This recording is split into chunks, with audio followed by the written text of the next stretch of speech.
भगवान का जब मोहिनी अवतार हुआ तो मोहिनी अवतार के उस स्वरूप के सौंदर्य पर 33 कोटि देवता न्योछावर हो गए। सबके मन में यह भाव आया, ये जो भी प्रकट हुई हैं ये किसी भी प्रकार से हमको हमारी गृहिणी के रूप में प्राप्त हो जाए। इतने सुंदर ठाकुर जी बनकर के आए। चंद्रमा भी पीछे पीछे चल रहे हैं, ब्रह्मा जी भी पीछे पीछे दौड़ रहे हैं, वरुण आदि आदि जितने भी देव हैं सब मोहिनी पर ऐसे लट्टू हुए कि एक बार हमको देख भर ले, एक बार केवल हम पर दृष्टिपात कर दे, उसी मात्र से हमारा कल्याण हो जाना है। ऐसा ठाकुर जी का स्वरूप। परंतु उन 33 कोटि देवताओं में एक देव ऐसे हैं जिनका मोहिनी के प्रति ऐसा कोई दुर्भाव नहीं था, और वो देव थे सूर्य। सूर्य ने जब मोहिनी के सौंदर्य को देखा तो उनके मन में भाव आया, इतनी सुंदर, इतनी सुकुमारी, इतनी कोमल, इतनी मधुर, सबको तो लगे हमारी पत्नी बने, लेकिन सूर्य को लगे मेरी बेटी बन जाए, मुझे पुत्री रूप में प्राप्त हो जाए। जब सूर्य के हृदय में यह भावना उत्पन्न हुई तो मोहिनी ने कटाक्ष नेत्रों से सूर्य की ओर देखा, बाकी किसी को देख ही नहीं रही है, और देख करके केवल ठाकुर जी ने उनको इशारा किया। बोले तो आपकी ऐसी इच्छा है? सूर्य बोले जी भगवान, मेरी बहुत अभिलाषा है कि आप पुत्री रूप में मेरे यहां पधारो। ठाकुर जी बोले इतना साधारण नहीं है हमको प्राप्त करना, पुत्र रूप में प्राप्त करना फिर भी साधारण होगा, लेकिन पुत्री भाव में ये तो असाधारण है, इसके लिए आपको तप करना पड़ेगा। सूर्य बोले मैं आज से ही तप करूंगा, लेकिन आप वचन दो मेरे यहां पधारोगे और इसी रूप में पधारोगे। मोहिनी ने कहा यदि मैं तुम्हारे भजन से प्रसन्न हुई, यदि तुम्हारी भक्ति में, तुम्हारे प्रेम में प्रबलता हुई, मोहिनी 33 कोटि देवताओं को मोहित करती है, लेकिन तुम्हारे भजन के प्रभाव से मैं जब तुम्हारे यहां अवतरित होंगी तो मोहिनी को भी मोहित करने वाला रूप धारण करके आऊंगी। मोहिनी जिसने तीनों लोकों को अपने रूप पर न्योछावर कर दिया, वो मोहिनी भी जिस रूप को देख करके मोहित हो जाए, वो रूप आएगा आपके यहां पर। वही सूर्य वृषभानु जी के रूप में प्रकट हुए हैं। और जब वृषभानु जी के रूप में प्रकट हुए, उससे पहले एक राजा के रूप में भी आए थे, तब भी इन्होंने तपस्या की थी, लेकिन ठाकुर जी नहीं पधारे। जब वृषभानु के रूप में प्रकट हुए तो इन्होंने ठाकुर जी का यजन करना बंद कर दिया, ब्रह्मा जी का यजन प्रारंभ किया। ब्रह्मा जी से प्रार्थना की, ब्रह्मा जी प्रकट हुए, बोले क्या वरदान चाहिए? बोले वरदान आपसे नहीं चाहिए, वरदान हमको किसी ने कहा था कि वे हमारे यहाँ पुत्री रूप धारण करके आएंगे, मुझे लग रहा है वो कहीं भूल नहीं गए हो, इसलिए ब्रह्मा जी आप बहुत करीब हो ठाकुर जी के, आप उनको जाकर के संकेत करो कि कोई आश में बैठा उनकी में। जब से मोहिनी स्वरूप देखा तब से हम पागल हुए फिर रहे हैं। 33 कोटि देवताओं के मन में यही आता है कब प्रकट होंगी दोबारा। कृपा करो, आप प्रार्थना करो कि वो पधारें। ब्रह्मा जी बोले आपके भजन में इतनी सामर्थ्य है कि ठाकुर जी मना नहीं कर सकते।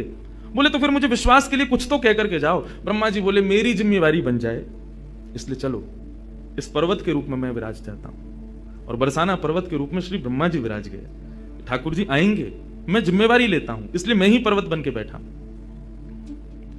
ब्रह्मा जी ने जाकर के प्रार्थना की। ठाकुर जी बोले मैं तो सच में ही भूल गया था कि मुझे जाना है। बोले भगवान वो बहुत प्रतीक्षा कर रहे हैं आपकी।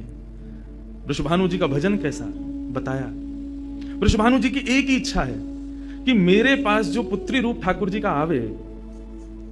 ठाकुर जी मोहिनी बनकर के आए तो 33 कोटि देवताओं के हृदय में ठाकुर जी के प्रति वात्सल्य भाव प्रकट नहीं हुआ, प्रेम भाव प्रकट नहीं हुआ, कुछ और ही भाव था उन देवताओं का। वृषभानु जी कह रहे हैं कि मैं ऐसी पुत्री पाना चाहता हूं जिसको देख करके काम नष्ट हो जाए, काम का भी मर्दन हो जाए, सामने वाले के हृदय में एक दिव्य प्रेम प्रकट हो, निष्काम प्रेम, अनकंडीशनल लव किसे कहते हैं, इसका प्रसाद पूरी दुनिया को देने वाली ऐसी पुत्री मेरे घर पधारे। स्वार्थ सिद्ध प्रेम सब करना जानते हैं, लेकिन निस्वार्थ प्रेम किसे कहते हैं वो ठाकुर जी का वो शक्ति स्वरूप ही सबको बता सकता है। ब्रह्मा जी की प्रार्थना हुई ठाकुर जी से।